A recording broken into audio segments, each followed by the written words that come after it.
오늘은 은혜의 16번째 시간입니다. 은혜의 16번째, 이게 굉장히 오래됐죠. 많은 내용들을 우리 함께 보고 있는데요. 오늘 은혜 16번째 시간의 제목은 세상은 하나님의 은혜를 왜곡하고 있습니다. 세상은 하나님의 은혜를 왜곡하고 있습니다. 라는 제목으로 말씀을 드리겠습니다. 우리가 지난 시간에 우리가 하나님의 아들이고 하나님의 아들이기 때문에 우리는 하나님의 상속자이며 또 하나님의 상속자이기 때문에 우리가 이렇게 가야 할 목표가 있다고 말씀을 드렸습니다. 우리가 하나님께서 우리를 하나님의 아들로 부르셔서 우리가 가야 할 목표가 있는데, 우리가 행해야 될 목표가 있는데, 그 목표는 하나님의 아들 예수 그리스도를 닮는 것입니다. 우리는 양자입니다. 우리는 원래 하나님의 이 은혜, 하나님의 이 자녀가 될 만한 자격을 갖추지 못한 사람들이죠. 그것에 은혜를 받을 수 있는 사람들이 아니었습니다. 그런데 하나님께서 우리를 무조건적으로 사랑해 주셔서 우리를 하나님의 자녀가 되게 하셨고, 그래서 우리는 하나님과 이 사랑의 교제를 나눌 수 있는 어떤 놀라운 신분을 가지게 되었습니다. 그래서 하나님께서 우리가 그 신분을 가지고 우리들에게 하나님의 영광을 위해서 살 수 있도록 목표를 우리들에게 주셨는데, 그 목표가 바로 하나님의 아들 예수 그리스도를 닮는 것입니다. 우리가 하나님의 아들 예수 그리스도를 닮게 되면 내가 하나님과 원수였지만 점점점 예수 그리스도를 닮아감으로써 하나님의 그 사랑, 하나님의 그 은혜를 내가 경험함으로 하나님을 나타낼 수 있게 되는 것이죠. 이것이 이제 하나님께서 우리들에게 주신 목표입니다. 그런데 우리가 이 하나님께서 우리에게 주신 목표, 즉 그 아들 예수 그리스도를 닮아가는 이것이 잘 되지 않는 이유가 뭐냐면, 우리가 오해하고 있기 때문에 그렇습니다. 하나님의 그 은혜에 대해서 우리가 오해하고 있기 때문에 하나님의 아들 예수 그리스도를 닮는 것이 잘 되지 않는 것입니다. 우리가 하나님의 아들 예수 그리스도를 닮아가려고 하고 있는데, 세상은 우리가 하나님의 아들 예수 그리스도를 닮는 것을 닮지 못하도록 방해하기 위해서 하나님의 은혜를 왜곡하고 있는 것이죠. 그러니까 우리가 오해하고 혼동하게 만든다는 것입니다. 그래서 나는 분명히 하나님의 자녀가 되어서 하나님과 정말 놀라운 사랑과 은혜를 누릴 수 있는 사람이 되었는데, 오늘 아침 우리가 이 주의 만찬을 통해서 우리가 기억한 것이 무엇입니까? 그 아들 예수 그리스도의 희생과 그 피가 우리를 하나님 앞에서 완전하게 용서해 주심으로써 우리는 언제든지 하나님 앞에 나올 수 있고 하나님의 사랑을 받는 자라는 것을 우리는 기억하게 되었습니다. 그런데 우리의 매일의 생활 속에서 매 순간 우리의 그 삶을 살아가는 그 과정 가운데서 정말 이 하나님의 은혜를 내가 누리고 있는 것을 누리고 있느냐 하는 것입니다. 나는 정말 하나님의 은혜를 누리는 사람인가 하는 것입니다. 우리 갈라디아서 4장 1절에서 9절 말씀, 지난번 시간에 이거 잠깐 보았는데요. 다시 한번 보겠습니다. 갈라디아서 4장 1절에서 9절입니다. 내가 또 말하노니 유업을 이을 자가 모든 것의 주인이나 어렸을 동안에는 종과 다름이 없어서 그 아버지가 정한 때까지 후견인과 청지기 아래에 있나니, 이와 같이 우리도 어렸을 때 이 세상의 초등학문 아래에 있어서 종노릇 하였더니, 때가 참에 하나님이 그 아들을 보내사 여자에게서 나게 하시고 율법 아래에 나게 하신 것은 율법 아래에 있는 자들을 속량하시고 우리로 아들의 명분을 얻게 하려 하심이라. 너희가 아들이므로 하나님이 그 아들의 영을 우리 마음 가운데 보내사 아빠, 아버지라 부르게 하셨느니라. 그러므로 내가 이후로는 종이 아니요 아들이니 아들이면 하나님으로 말미암아 유업을 받을 자니라. 그러나 너희가 그때에는 하나님을 알지 못하여 본질상 하나님이 아닌 자들에게 종노릇하였더니 이제는 너희가 하나님을 알 뿐 아니라 더욱이 하나님이 아신 바 되었거늘 어찌하여 다시 약하고 천박한 초등학문으로 돌아가서 다시 그들에게 종노릇하려 하느냐. 여기 보시면 하나님께서 우리를 부르셔서 우리들에게 그 아들의 영을 넣어주셨다고 말씀하고 있습니다. 그게 6절이죠. 너희가 아들이므로 하나님이 그 아들의 영을 우리 마음 가운데 보내셨다. 성령이죠. 아들의 영이 그리스도의 영, 하나님의 영, 성령을 우리 안에 보내주셨다 라고 말씀하고 있습니다. 그러니까 내가 그 아들의 영을 가지고 있으므로 내가 하나님의 아들이라는 것입니다. 하나님의 자녀라는 것이죠. 이것을 변하지 않는다는 것입니다. 그래서 우리가 아빠, 아버지라고 부를 수 있게 되었다는 것입니다. 지난 시간에 우리가 이 말씀을 통해서 내가 하나님의 상속자라는 것, 그래서 잠시 동안 이 청지기 아래에 있지만 결국 우리는 하나님의 상속자라는 것을 말씀을 드렸습니다. 오늘 이 시간에는요, 그 뒤에 보시면 나오는 7절에서 나오는 그러므로 내가 이후로는 종이 아니요 아들이라고 하는 이 사실을 우리는 이 관계를 우리는 나눠보도록 하겠습니다. 사실 이것이 이 본문에서 우리들에게 말씀해 주시는 참 의미입니다. 이 본문에서 바로 우리가 종이 아니라 아들이라고 하는 이 사실을 우리들에게 말씀해 주고 있는 것입니다.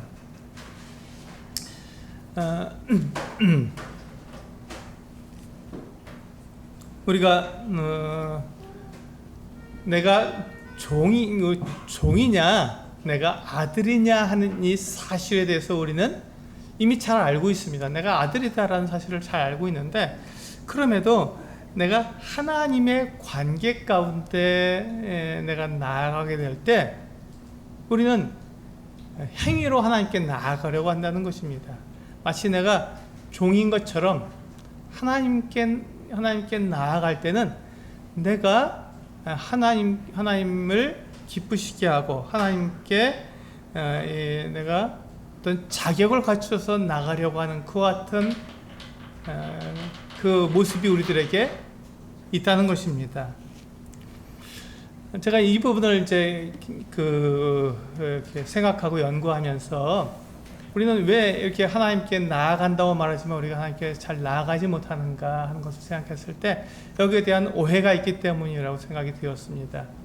우리가 하나님께 나아가는데 우리들의 삶 속에서, 내 삶 속에서 우리는 은혜를 경험하기보다는 은혜가 아닌 내가 행위로서 나오도록 하는, 행위로서 우리가 인정을 받는 그 같은 모습을 우리는 더 많이 경험하기 때문에 하나님께 나아가려고 할 때에도 내가 비은혜로 내가 어떤 자격을 갖추고 내가 그 올바르게 행동하고 거룩하게 삶으로써 하나님께 인정받으려고 하는 이 같은 모습이 우리 가운데 있다는 것입니다.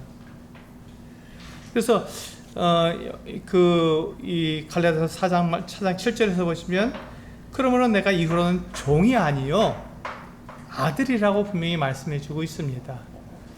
이 종과 이 아들엔 어떤 차이가 있습니까? 종은 그 주인과 이 행위에 관계된 이 행위의 관계를 맺고 있는 것입니다. 행위의 관계. 그러니까 한번 생각해보세요. 종이 그 품꾼이 그 주인에게 이렇게 그 일을 하도록 부름을 받았습니다. 근데 이 종이 일은 하지 않고 놀고 있어요. 아무 일도 하지 않고 놀고 먹고 마시고 그냥 즐거워하면서 지내고 있습니다. 일은 안 하고요. 그러면 이 주인이 이 종에게 뭐라고 말하겠습니까? 너는 내 종으로서 자격 없어. 넌 그만둬 하고 쫓아낼 것입니다. 그렇잖아요. 종하고 주인하고의 관계는 일의 관계에 있는 거예요. 일. 그러니까 주인은 그 종을 일하도록 부른 것이지, 일을 하지 않으면 그 종은 주인하고 아무런 관계가 없는 것이죠. 그래서 주인은 그 종을 쫓아냅니다. 너 필요 없구나. 너 일을 안 해? 그렇다면 너 나와 함께 있을 수 없어 하고 쫓아내는 것이죠. 그에게 먹을 것도 주지 않고 그에게 품삯도 주지 않고 그냥 그를 내쫓는 것입니다. 이게 종과 주인의 관계이죠. 그럼 아들과 이 아버지와의 관계는 어떻습니까? 아들과 아버지의 관계는요. 아들이 좀 게으름을 피운다고 아버지가 아들을 내쫓습니까? 그렇지 않습니다. 이 아들과 아버지의 관계는 이 일의 관계, 행위의 관계가 아니라 사랑의 관계이기 때문에 아버지와 아들과의 관계는 다릅니다. 일을 하고 못하는 거에 따라서 아버지가 아들을 갖다가 잘 대하고 못 대하는 그런 관계가 아니라는 것입니다. 아들이 일을 잘할 수도 있고 못할 수도 있죠. 그러나 아버지가 그 아들을 사랑하는 것은 마찬가지입니다. 동등합니다. 근데 우리가 이 부분에 대해서 우리가 오해한다는 것이죠. 오해해서 내가 마치 종처럼 아버지에게 내가 일을 잘하고 내가 뭔가 아버지를 기쁘게 해주지 않으면, 어떤 그 행위로서 기쁘게 하지 않으면 아버지의 사랑을 받지 못할 것 같은, 그와 같은 우리가 오해를 한다는 것입니다. 우리 그 부분에 대해서 우리 누가복음 15장 11절에서 32절을 말씀을 보면 우리 그 탕자의 비유가 나오고 있습니다. 근데 이 내용은 너무 길어서 제가 다 읽지 못하고요. 우리 같이 보시면서 이 내용을 말씀드리도록 하겠습니다. 여기 보시면 한 아버지에게 두 아들이 있었습니다. 그런데 이 둘째 아들이 아버지에게 와서, 아버지, 이제 아버지 재산 중에서 나에게 돌아올 분깃을 나에게 달라고, 그러니까 유산을 먼저 달라고 얘기했습니다. 그러니까 이 아버지가 그 이야기를 듣고는 그 둘째 아들과 첫째 아들에게 각각 재산을 나누어 주었습니다. 그랬더니 이 둘째 아들이 그 재산을 다 모아다가 아마 돈으로 바꿨겠죠. 그리고 먼 나라로 떠나가 버렸습니다. 아마 이 둘째 아들은 먼 나라로 가면서 아마 그런 생각을 했을 것입니다. 성경에 나오지 않지만요, 그런 생각을 했을 것입니다. 내가 이 큰 돈을 가지고 아버지께 주신 재산을 가지고 먼 나라에 가서 장사를 해보겠다. 장사를 잘해서 내가 성공하고 큰 부자가 되면 아버지가 나를 인정해 주시겠지. 이런 생각을 가지고 이제 아버지를 떠나서 먼 나라에 가서 자기가 정말 이 아버지께 당당하게, 그리고 아주 멋지게 아들로서의 자격을 갖춘 큰 부자가 되어서 아버지께 돌아올 그렇던 마음을 가지고 간 것 같습니다.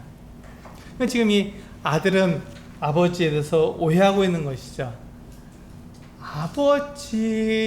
아버지에게 자기가 아들의 자격을 갖추는 것은 일을 잘하고 못하고, 성공하고 못하고, 공부를 잘하고 못하고, 이것에 달려있지 않고 아버지 아들로 태어난 것 그 자체가 아들의 자격이 있는 것이기 때문에 아버지의 사랑을 받을 것은 모든 것이 다 준비되어 있는 것이죠. 근데 그것을 생각하지 못하고 아들이 아버지에게 당당하게 나서지, 부자가 되고 성공하고 뭔가 이렇게 아버지에게 자기를 내세울 수 있는, 인정받을 수 있는 것이 있어야만 아버지의 사랑을 받을 수 있다고 오해한 것입니다. 이게 지금 이 둘째 아들의 문제만은 아니죠. 대부분의 아들들이 아버지에 대해서 이와 같이 오해하고 있는 것이 사실입니다. 내가 아버지에게 내가 그래도 뭔가 이렇게 내세울 것이 있어야 내가 아버지에게 인정을 받으리라, 이와 같은 생각을 가지는 것입니다.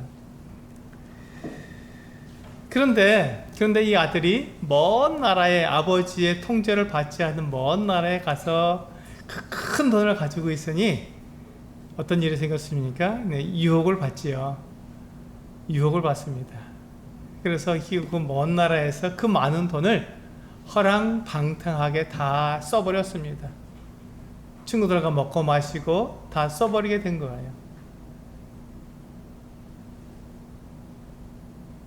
이 아들이 원래 계획했던 대로 아버지에게 당당한 모습으로 돌아올 수 있는 그 기회가 다 사라져버린 것입니다. 허랑방탕하게 다 써버렸으니까요.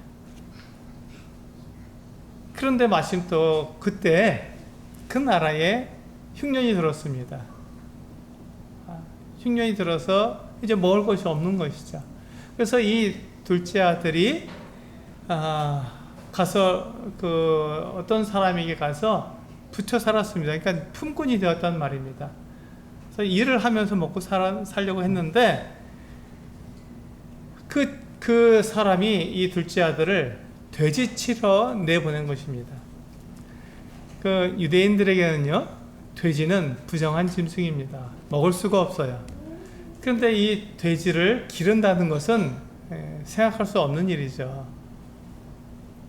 근데 이 둘째 아들 유대인들은 그래서 돼지를 친다는 것은 굉장히 끔찍한 일이고 혐오스러운 일입니다. 그래서 그 일을 할 줄 못하는 거예요. 유대인으로서는 돼지를 치는 일은 결코 할 수 없는 혐오스러운 일입니다. 자기의 어떤 가치관을 다 버려야만, 자기의 이 정체성을 버려야만, 유대인으로서의 정체성을 버려야만 할 수 있는 정말 가장 막장 일인 것이죠. 근데 지금 이 둘째 아들은 먹고 살려니까 어쩔 수 없이 이 사람이 시키는 대로 돼지를 치러 나갔습니다. 너무 배가 고프니까 돼지가 먹는 이 주염열매라고 하는 이 돼지 먹인데 그거라도 좀 먹으려고 했는데 그것조차 주는 사람이 없었습니다. 이 아들은 이제 그 먼 나라에서 이제 죽을 지경이 되었습니다. 이 아들이 굶어서 죽을 지경이 될 것 같은 상황이 되니까 그때 이 아들의 그 기억 속에 아버지의 집이 떠올랐습니다. 아버지의 집을 생각해 보니까 그 아버지의 집에서는요, 품꾼들도 풍족히 먹고 살았던 것이 기억이 났습니다. 이야, 내가 여기에서 먼 나라에 와서 굶어 죽게 생겼는데 아버지의 집에서는 그 종들도 이렇게 배부르게 먹는데 나는 여기서 굶어 죽게 생겼구나. 그러고 이제 아버지의 집을 생각해 보니까 자기가 아버지에게 돌아갈 자격이 있습니까? 자격이 없는 거예요. 아버지에게 당당하게 돌아가고 싶고 아버지에게 인정받고 싶은데 이 아들이 아버지에게 인정받을 수가 없는 것이죠. 이 아들은 아버지를 생각했을 때 아버지하고 이 사랑의 관계를 지금 그가 맺고 있다는 것, 아들로서의 관계를 맺고 있다는 것을 생각하지 못하고 마치 종처럼 내가 어떤 일을 잘해야, 내가 어떤 일을 성공해야, 내가 부자가 되어서 돈을 많이 벌어야 아버지에게 인정을 받을 것이라는 생각을 하고 있었던 것입니다. 이 아들은 아버지하고 사랑의 관계를 맺은 것이 아니라 행위의 관계를 맺은 것이죠. 종으로서의 관계와 비슷한 것 같은 관계를 맺은 것입니다. 아버지에게 인정을 받으려면 내가 잘해야 되고, 내가 성공해야 되고, 내가 똑똑해야 되고, 내가 돈을 벌어야 한다고 하는, 돈을 크게 벌어 부자가 되어야 한다고 하는 이 어떤 오해를 가지고 있었던 것입니다. 그러니 이 아들이 아버지의 집을 생각해 보시니까 지금 이 먼 나라에서는, 자기가 지금 와 있는 이 먼 나라에서는 도저히 먹고 살 수가 없는데 그가 생각할 수 있는 가장 그래도 배부를 수 있는 곳은 아버지의 집인데, 자기가 아버지의 집에 갔을 때 아들로서는 돌아갈 수가 없었습니다. 아들의 자격은 자기가 없었던 것이죠. 그래서 이 둘째 아들이 아버지에게 돌아가되 아들로서는 돌아갈 수가 없으니까 나를 품꾼의 하나로 받아주소서, 이렇게 말을 하는 것입니다. 아니, 지금 이 둘째 아들은 아들이잖아요. 이 부자 아버지의 아들인데 그는 아버지하고 아들 관계로서 만나지 못하고 종의 관계로 지금 만나고 있는 거예요. 자기가 아버지의 재산을 다 잃어버렸고 자기가 성공하지 못했으니 자기는 아들의 자격이 없다는 것입니다. 정말 그렇습니까? 아버지와 아들과의 관계가 정말 내가 성공해야만 아버지와 아들 관계가 이루어지는 것입니까? 그렇지 않습니다. 그것은 종의 관계입니다. 성공해야만 주인과 올바른 관계를 맺는 것은 종의 관계죠. 아들은 그렇지가 않습니다. 아들은 공부를 잘하든 네, 성공을 하든 성공을 못하든 그게 무슨 상관이 있습니까? 내가 아버지의 아들인 게 분명하니까. 그래서 언제든지 아버지에게 나가서 아버지 저 아들입니다 라고 말할 수 있는 게 아버지 아들에게 사랑의 관계입니다. 네, 둘째 아들은 그것을 알지 못해서 아버지에게 돌아갔지만 그는 아들로서 돌아가지 못하고 종으로서 돌아가게 된 것입니다. 이게 우리들의 모습일 수도 있습니다. 우리가 분명히 예수 그리스도의 희생과 예수 그리스도의 흘리신 피로 말미암아서 우리가 하나님의 자녀가 되었습니다. 하나님께서 우리가 예수 그리스도를 믿을 때 우리 안에 그 아들의 영을 넣어주셔서 우리가 하나님의 아들이 되었는데, 그런데 내가 하나님 앞에 나아갈 때는 내가 하나님의 인정을 받기 위해서는 내가 잘해야 되고 내가 성공해야 되고 내가 뭔가 하나님께 인정받을 만한 그 같은 행동을 해야만, 그런 행위를 해야만 내가 하나님의 자녀로서의 자격을 가질 수 있다고 그렇게 오해하는 것입니다. 하나님은 그렇게 말씀하신 적이 없습니다. 하나님은 내가 하나님의 자녀가 된 것은 나의 행위, 나의 어떠함을 통해서 내가 하나님의 자녀가 된 것이 아니라 예수 그리스도께서 나를 위해서 대신 죽어주심으로 내가 예수 그리스도를 믿음으로 내가 하나님의 자녀가 되었다고 분명히 말씀해 주셨고, 그래서 나에게 아들의 영을 넣어주셨다고 분명히 말씀해 주셨습니다. 그 하나님께서 나에게 주신 그 아들의 영이 나를 떠나갑니까? 결코 그렇지 않다는 것입니다. 영원히 나와 함께하고 계시는 것입니다.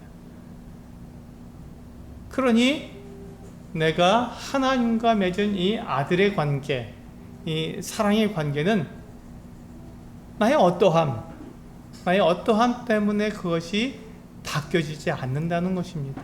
그리고 보십시오. 이 둘째 아들이 아버지 집으로 돌아가서 아버지를 만났을 때 그는 종의 관계로 아버지에게 나아갔지만 아버지는 어떻게 했습니까?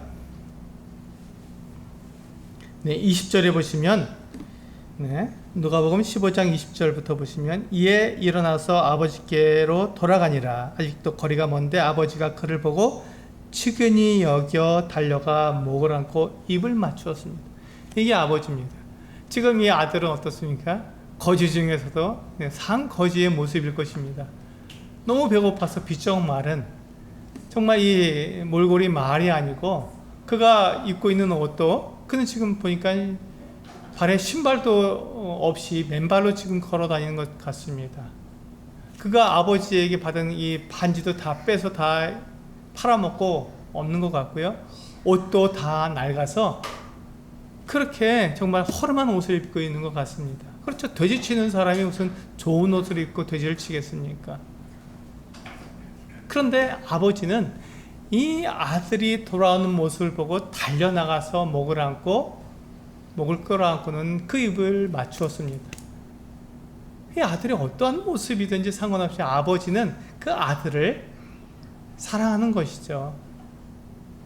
왜요? 그 아들이 어떤 일을 행했기 때문입니까? 아닙니다. 어떤 일을 행한 것이 상관없이 아들이기 때문에 무조건적으로 사랑하는 것이죠. 무조건적으로 사랑하는 것입니다. 이제 22절에 보시면요. 아버지가 어떻게 말을 합니까? 아버지는 종들에게 이르되 제일 좋은 옷을 내어다가 입히고 손에 가락지를 끼우고 발에 신을 신기라. 그리고 살찐 송아지를 끌어다가 잡으라. 우리가 먹고 즐기자. 먹고 즐기자. 지금 이 아버지가 아들에게 이와 같은 것을 행하는 그 이유가 뭡니까? 24절에 나오죠. 이 내 아들은 죽었다가 다시 살아났으며 내가 잃었다가 다시 얻었노라 하니 그들이 즐거워하더라. 네, 이 아들에 대해서 지금 아버지가 네, 제일 좋은 옷을 입히고 손에 가락지를 끼우고 발에 신발을 신기고 살찐 송아지를 잡아다가 잔치를 베풀어서 먹고 배부르게 먹자고 하신 그 이유가 다른 게 아니었어요. 아들이 돌아왔기 때문이었습니다. 잃어버린 그 아들, 죽은 줄 알았던 그 아들이 돌아왔기 때문에 이 아버지에게는 다른 것이 아무것도 소용이 없었고, 아들이 돌아왔다는 이 한 가지 사실 때문에 아버지가 이 아들에게 해줄 수 있는 모든 좋은 것을 다 준 것입니다. 이게 아들과 아버지의 사랑의 관계죠. 이게 아버지와 아들과의 관계입니다. 근데 이 아들은 어떻게 생각했다고요? 자기가 종처럼 아버지의 재산을 다 잃어버렸으니 저는 아들의 자격이 없습니다, 이렇게 말한 것이죠. 그럼 날 종으로 받아주십시오. 말도 안 되는 얘기죠. 어떻게 아버지가 아들을 종으로 받아주겠습니까? 종은 종이고 아들은 아들입니다.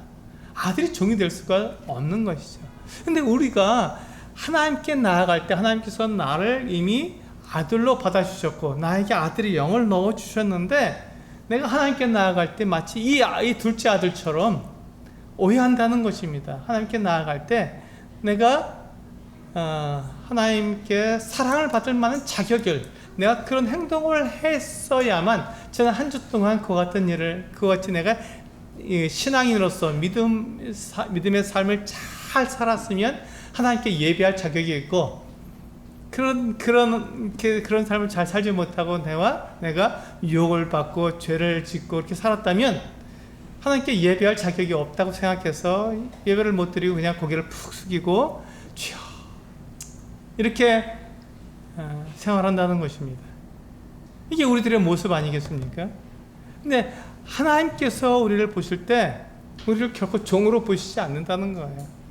우리가 비록 일주일 동안 어떻게 살았든지 그것과 상관없이 하나님께 나아왔다면 그것으로 기뻐하시고 사랑하시고 우리를 받아주신다는 것입니다. 그리고 우리가 하나님께 찬양하고 하나님을 경배할 때 그것을 받으시는 것이죠. 내가 일주일 동안 어떻게 살았든지 하고 그 삶과 하나님의 내가 자녀로서 하나님께 나와서 하나님을 내가 찬양하고 경배하는 것은 다른 일인 것입니다. 다른 거예요. 그건 서로 다른 것입니다. 그건 제가 이따 말씀드리겠습니다. 내가 일주일 동안 내가 하나님 앞에서 내가 올바로 사는 삶과 내가 하나님의 자녀로서의 하나님께 나오는 것이 다르다는 것은 조금 이따 제가 후에 말씀을 드리겠습니다. 그건 정말 전혀 다른 것인데 우리 자꾸 그것을 혼동하기 때문에 우리는 오해하는 것이죠. 혼동하기 때문에 오해하는 것입니다. 세상과 이 사탄이 우리들을 자꾸 그것을 왜곡시키는 거예요. 하나님의 이 은혜가 아닌 것으로 자꾸 왜곡시키는 것입니다. 하나님이 너를 사랑하시면 네가 그런 모습으로 살아가는데 어떻게 너를 사랑하시겠어? 네가 제대로 살아야 하나님이 너를 사랑하시지. 이렇게 자꾸 왜곡시키는 거예요. 그래서 내가 하나님께 나오면서도 내가 아들의 신분으로 나오지 못하고 종처럼 하나님께 나와서 두려워하는 것이죠. 하나님을 두려워하는 것입니다. 내가 잘못 살았으니 하나님께서 나를 미워하실 거야. 나를 합당하지 않다고 하실 거야. 나를 내쫓으실 수도 있어. 그래 내가 덜덜 떨리는 것이죠. 그러나 하나님은 하나님께서 우리를 아들로 부르셨기 때문에 결코 그렇지 않다는 것입니다. 우리를 받아주시고 기뻐하신다는 것이죠. 근데 그래서 이제 이 아버지가 그 둘째 아들과 이와 같이 놀랍게 아들로서 받아주셨어요. 둘째 아들이 어떠한 모습인지 상관없이 그렇게 사랑으로 아들과 아버지의 관계로 받아주셨습니다. 근데 이 큰아들은 또 뭐라고 말합니까? 아니 아버지 어떻게 그러실 수가 있습니까? 이렇게 말을 합니다. 그러면서 뭐라고 말하죠? 내가 여러 해 동안 내가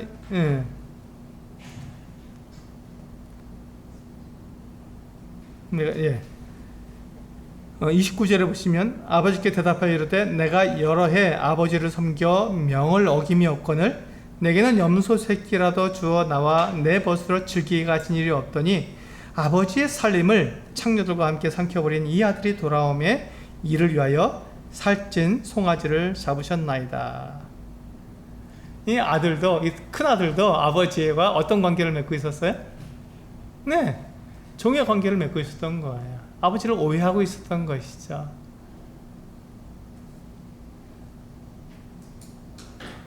그때 이 아버지가 이 큰아들에게 뭐라고 말씀합니까? 31절에 보니까 아버지가 이르되 예, 너는 항상 나와 함께 있으니 내 것이 다 내 것이로되. 아버지가 이미 그 둘째 아들이 그 재산을 달라 할 때 각각 나눠줬잖아요. 그래서 이 둘째 아들의 몫은 이미 끝난 거예요. 둘째 아들의 몫은 이미 다 주었기 때문에 더 이상 없습니다. 그러면 지금 있는 이 재산들은 다 누구 거죠? 예, 큰아들 거예요.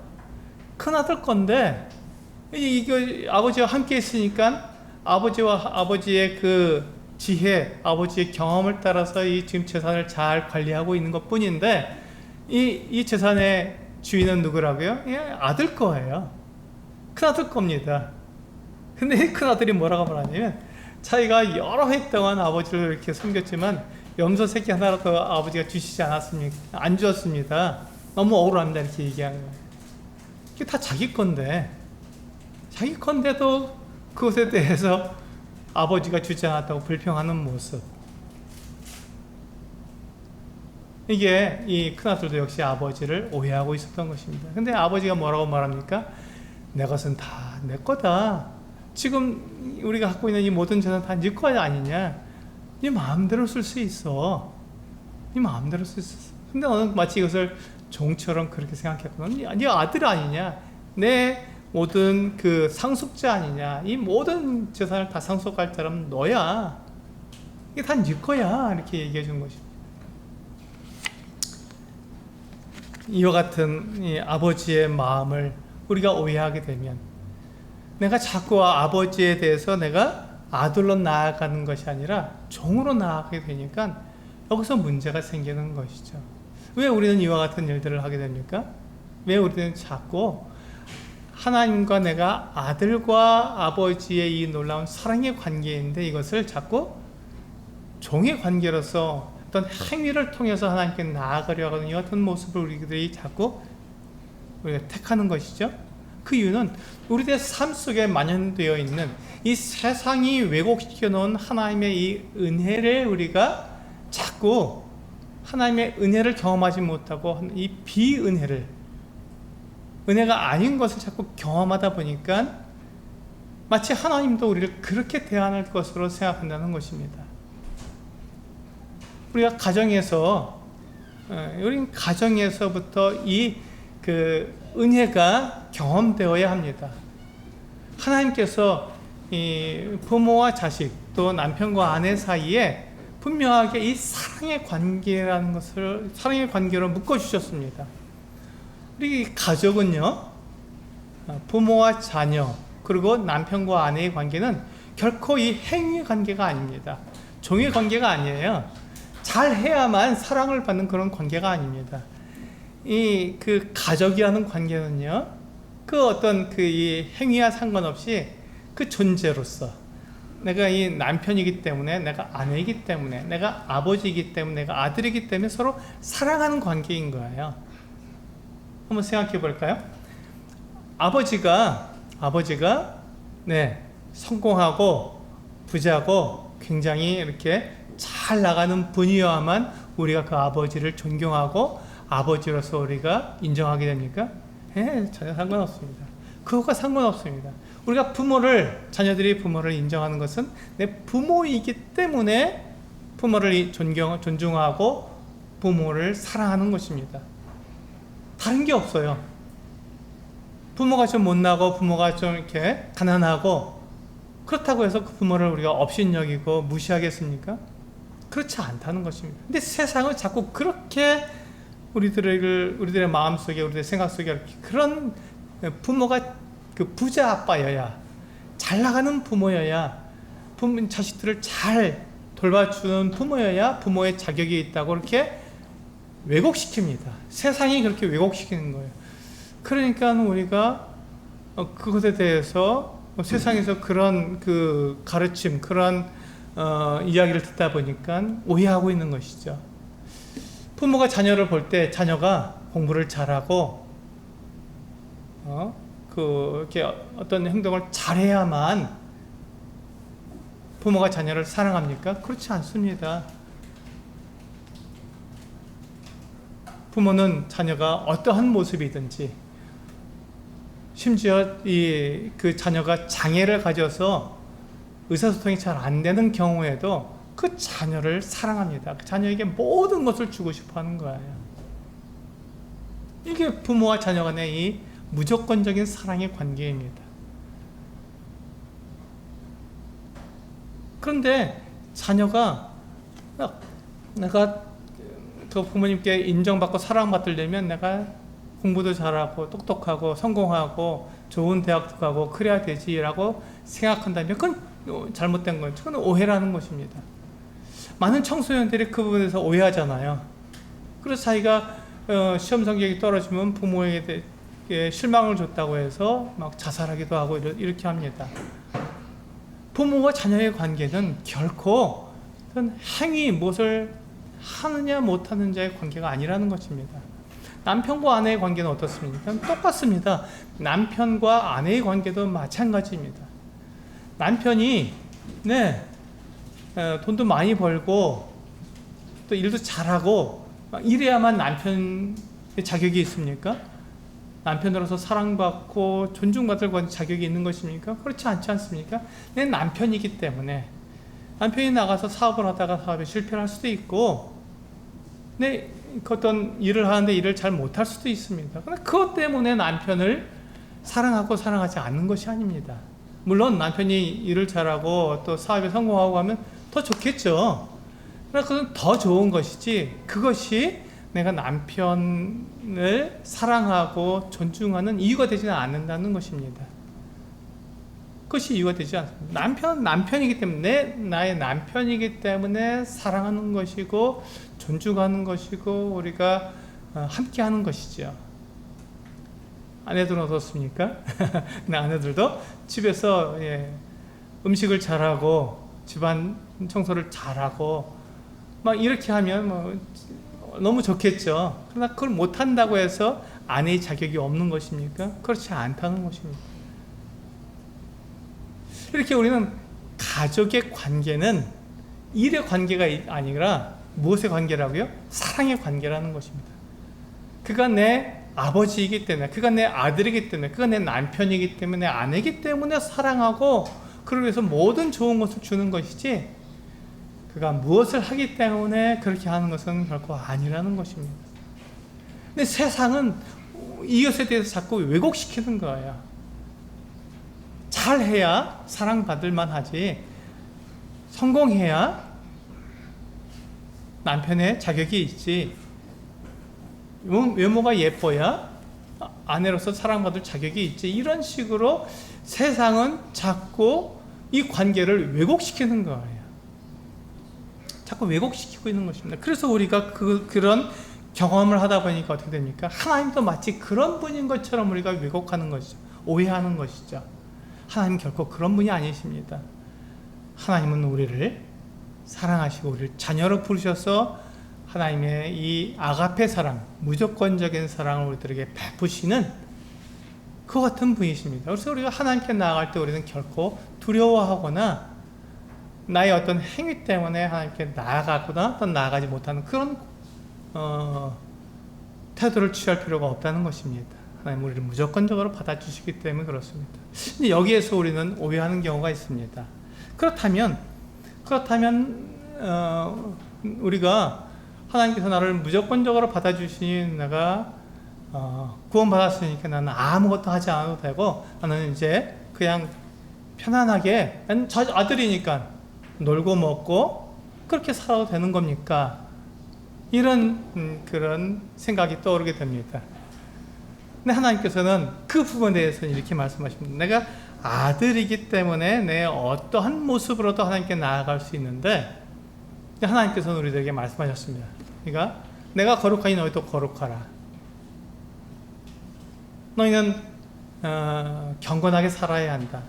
너희는 착하게 살아야 한다라고 말씀하고 있습니다. 이것과 그렇다면 내가 하나님의 아들로서 내가 그렇게 살지 못해도 하나님께 나를 기쁘게 받아주신다고 하는 것과 내가 그렇게 나에게 그렇게 살라고 하신 이것이 도대체 어떤 관계가 있냐? 내가 그렇게 살지 못하면 하나님께 나를 미워하시고 나를 거절하시는 것 아닙니까? 이렇게 오해할 수 있다는 것입니다.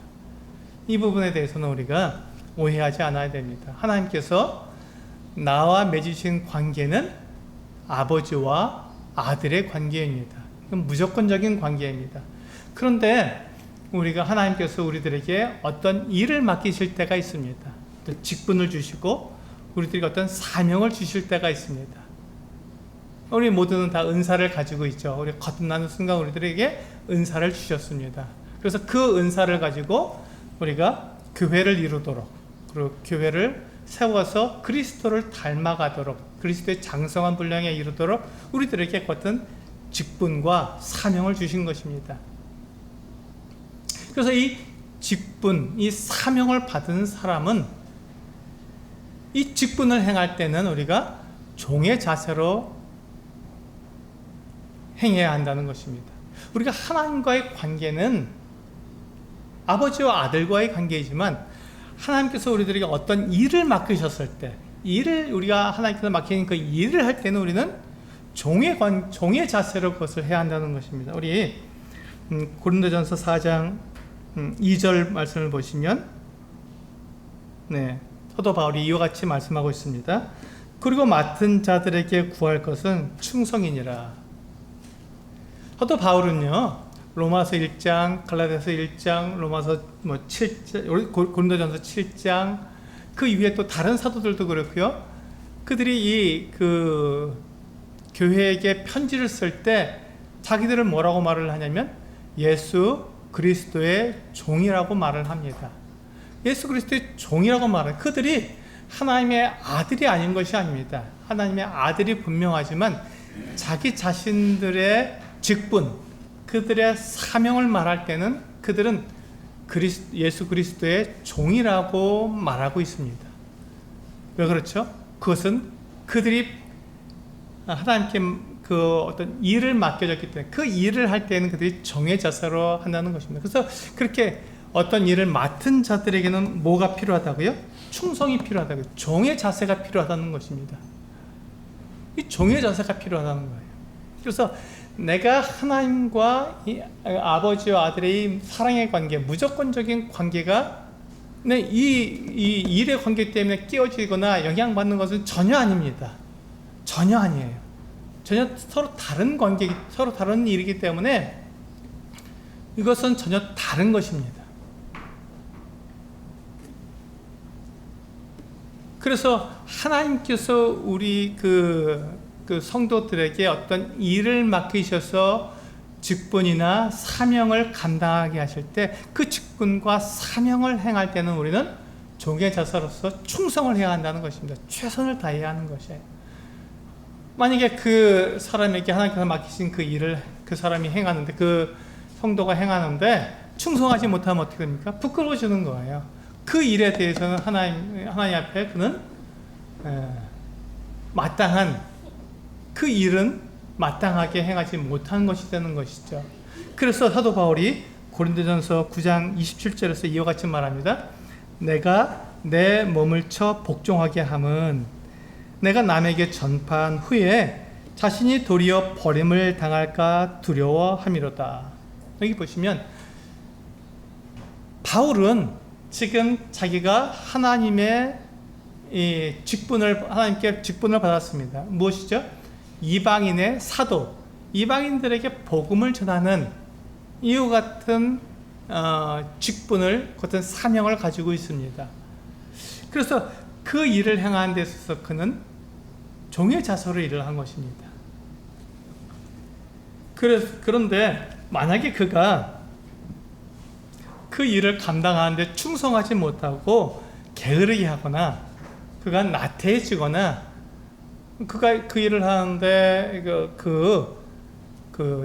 최선을 다하지 못한다면 하나님 앞에서 그가 부끄러워지고 그 일을 맡을 자격이 없기 때문에 그는 이와 같이 말하는 것입니다. 내가 내 몸을 쳐서 복종하게 한다.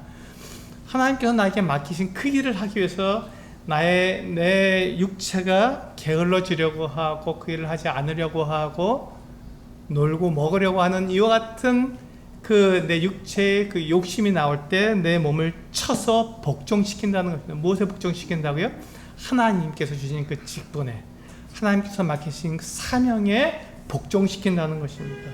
그래서 그 이유가 뭐냐면, 복종시키는 이유가 뭐냐면, 내가 남에게 전파한 후에 자신이 도리어 버림을 받는다. 이 버림을 받는다는 말 때문에 우리는 많이 오해하는데, 이것은 그 일에 합당하지 않은 자가 된다라는 뜻입니다.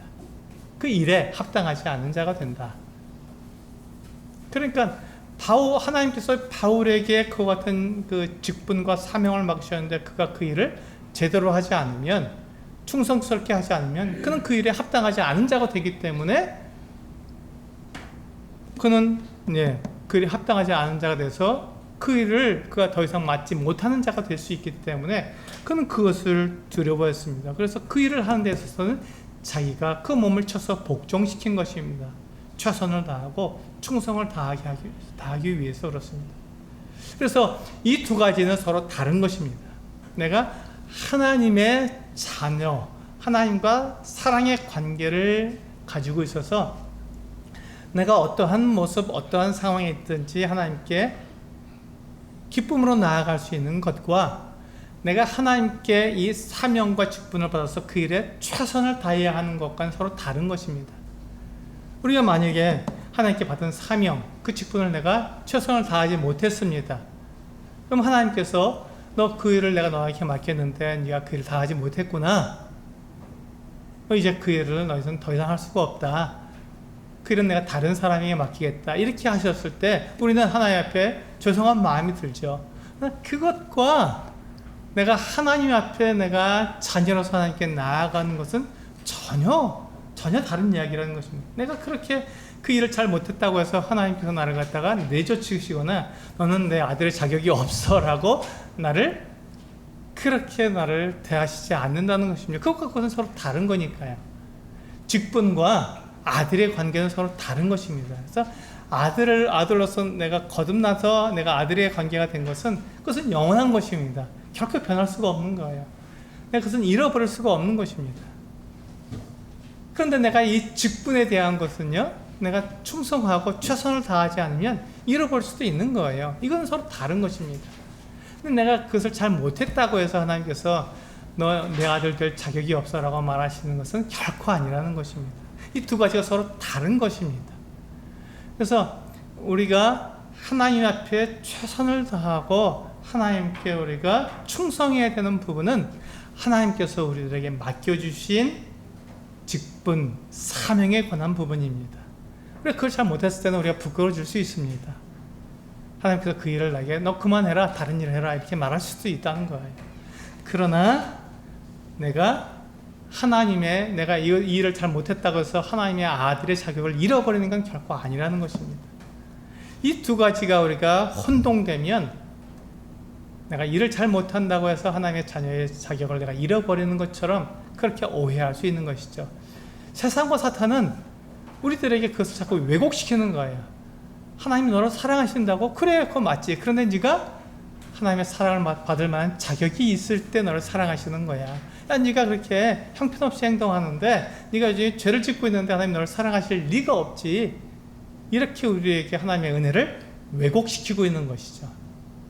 그래서 우리 가정에서도 그와 같은 왜곡된 우리가 그 생각을 가지고 그렇게 우리가 자녀들과 또 가족들과 그와 같이 가족들을 대한다면 우리가 그 같은 것들이 하나님에게도 지금 그 누가복음 15장에서 이 아들들이 아버지를 그렇게 오해했던 것처럼 우리도 하나님을 오해할 수 있다는 것입니다. 그렇게 늘 생활하니까요. 그래서 우리들의 삶 속에서, 우리들의 매일의 생활 속에서 이 부분이 분명하게 은혜와 비은혜가 구분되어야 합니다. 하나님의 이 사랑의 관계와 하나님께 주신 직분, 이 사명과의 관계가 서로 다르다는 것을 분명히 구분해서 그것은 다뤄야 하는 것입니다. 우리 자녀들이 부모가 공부 좀 해라 이렇게 했을 때 아이들이 공부를 잘하면 칭찬해 줍니다. 잘 못하면 야단칠 수 있죠. 그러나 그것은 그것 그래서 끝나는 것이고, 그건 공부로서 끝나는 것이고, 아버지와 아들, 부모와 자녀가의 관계에서는 아무 문제가 없어야 되는 거죠. 공부 못하는 것이 부모와의 어떤 관계가, 어떤 문제가 있습니까? 전혀 문제가 없어야 된다는 것이죠. 그것과 그것은 전혀 다른 것이 아닌, 이것을 우리가 자녀들에게 정확하게 구분해서 우리가 나타내 줄 때 자녀들이 하나님의 은혜와 비은혜를 우리가 오해하지 않고 혼동하지 않는다는 것입니다. 이것이 우리 애들의 가정에서 이루어질 때 우리는 분명하게 우리가 예수 그리스도를 닮아가는 이 일에 우리가 훨씬 더 쉽게 닮아갈 수 있을 것입니다. 왜냐하면 우리가 오해하지 않으니까요. 혼동하지 않으니까. 내가 하나님의 아들로서 살아가는 것이 무엇인지를 내가 오해하지 않기 때문에 이것이 정확하게 구분이 되어야 하는 것입니다. 이 구분이 된다면 우리는 하나님께서 나를 정말로 사랑하시는구나, 언제 어떠한 모습으로든지 내가 하나님께 나가서 예배할 수 있는 예배자라구나 하는 것을 우리는 알게 되는 것이죠. 우리가 혹 일주일의 삶 속에서 우리가 실수하고 잘못했다 할지라도 하나님께 나와서 예배하는 것은 아무런 문제가 없어야 합니다. 물론 우리는 그 부분에서 하나님께 우리가 자백을 하고 하나님과 또 우리는 그 사랑의 관계를 계속해서 유지해야 되는 것이죠. 우리의 마음 가운데 어둠이 있는 채로 하나님께 우리가 기쁨으로 나올 수가 없기 때문에 우리는 이 부분에 대해서 자꾸 우리가 혼동하는 것입니다. 그래서 우리는 하나님은 우리를 정확하게 받아주셨고 우리를 사랑하고 계십니다. 다만 우리가 은혜가 아닌 이 종의 행위의 이 관계를 자꾸 하나님의 은혜에 이렇게 넣어서 그것을 오해하기 때문에 우리는 하나님께 나아가는 것이 어려운 것뿐입니다. 우리는 하나님께서 우리들에게 주신 목표가 있습니다. 그 아들 예수 그리스도를 닮는 것입니다. 우리가 아들로서 분명하게 하나님께 나아가게 될 때, 하나님의 그 은혜를 우리가 경험하게 될 때 우리는 예수 그리스도를 닮는 일에 우리가 더 분명하게 진보가 있게 될 것입니다. 오늘 우리는 이 하나님께서 우리를 어떻게 사랑하시는지 이것을 진리와 은혜와 비은혜를 우리는 구분해야 한다는 것을 말씀을 드렸습니다. 우리의 삶 가운데서, 우리의 가정 가운데서 이것이 분명하게 구분되어져서 이것이 우리들의 삶 속에서 정확하게 우리가 그것을 경험하게 될 때 우리는 하나님의 그 은혜를 풍성하게 경험하리라 믿습니다. 이 일주일 동안 하나님의 은혜를 풍성하게 경험하시는 우리 성도님들 되시기로 합니다. 기도하시겠습니다.